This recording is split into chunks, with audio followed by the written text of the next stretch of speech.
There's a 200,000-point welcome bonus sitting on the Sapphire Reserve for business right now, and the value math is actually a little wild. It's Wednesday, August 26th.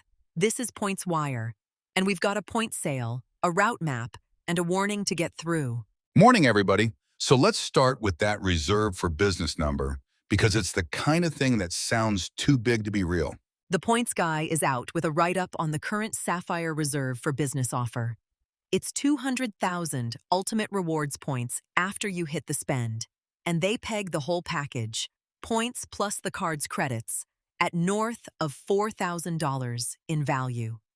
This is the business sibling to the personal reserve, so it earns the same transferable points that go to Hyatt, United, Air Canada, all the good stuff. Right, and here's where I put my hand up. That $4,000 figure in TPG's own valuation, which leans generous, and a big chunk of it is credits you only realize if you'd have spent that money anyway. The 200,000 points, that's real and that's fantastic, but it's a business card with a serious annual fee and a spend requirement that is not small. If you don't have genuine business expenses to run through it, don't contort your life to hit the minimum. Totally fair. But if you've got a side hustle, a rental, an LLC, anything that throws off real spend, this is one of the biggest transferable points hauls on the market right now. Worth a look before it moves. Agreed. Just going for the points, not the brochure. Story 2, and this one has a clock on it. Frequent Miler flagged that Marriott is running a 40% bonus on purchased points, which drops your price to about 0.89 cents per point. The window closes September 9th. Buying points is usually a trap, so let me be the wet blanket for a second. You only do this when you have a specific award booked or about to book, and the cash price beats it. Marriott's a revenue-based chart, so a night can cost anywhere from a handful of points to a mountain of them. At 0.89 cents, if you're eyeing a property where the points rate crushes the cash rate, topping off your balance is smart. Speculatively buying 100,000 points because they're cheap, that's how you end up holding currency you never spend. That's the discipline. Have the redemption in mind first, then buy the gap, not the other way around. Exactly. Cheap is not the same as worth it. Okay, let's have some fun. United announced what it's calling the biggest international expansion in its history. 10 new cities for 2027.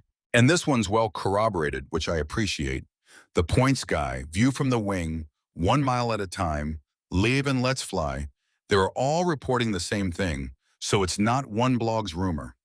We're talking places like Okinawa and Ibiza, some routes with no current U.S. nonstop service at all, and a batch of them flying on the new A321XLR, that narrow-body Airbus built for long, thin transatlantic routes. Which matters for us because United is a one-to-one Chase transfer partner. New nonstops mean new award routes to hunt for. One note, though, if you were hoping for Scandinavia, Live and Let's Fly says United's Patrick Quayle explained they're passing on it again for 2027. So temper the Copenhagen dreams. But Okinawa on points? I'm listening. Speaking of Japan, here's something you can actually book today. A data point on r/award travel says JAL business class is showing at 55,000 miles one way, Chicago to Tokyo, with seats open for September and October. And that's a genuine sweet spot. JL's business class is excellent, and $55K for a lie-flat seat across the Pacific is a great rate. You'd typically book that through American A Advantage, and American takes transfers from a few flexible programs. The catch, as always, is availability moves fast. So this is a today thing, not a someday thing. If it's on your list, go look before this episode's over. Love an actionable one. Last real story, and it's more of a heads up. Over on r/Chase Sapphire, someone posted that Chase told them a 175,000-point offer they'd seen was, quote, an elaborate scam. So let's be careful here because this is a single Reddit post and the details are murky. Here's the useful takeaway. Chase does run big targeted offers. We've talked about 175K reserve offers before, but scammers absolutely mimic those to phish you. The rule is simple. If an offer comes to you by text or a random email with a link, treat it as suspect.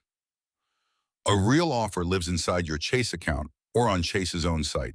Don't click through from a message. Go type the address in yourself. That's the whole lesson. Legit offers exist, but the link in your inbox is where people get burned. When in doubt, log in the front door. And quickly, if your Chase transfers have felt slow lately, a couple of folks on the Sapphire subreddits reported that a days-long delay was a known technical issue that's since been resolved. So if a transfer hung on you recently, that's likely why. Good to know. That's the show. If you've got a friend who's always the one booking everybody's flights, do them a favor and send them this episode. It's the easiest gift you'll give all week. And the fine print from us. This show is for information and entertainment, not financial advice. Terms change fast, so verify everything before you act on it. Links to every source are in the show notes. We'll see you tomorrow.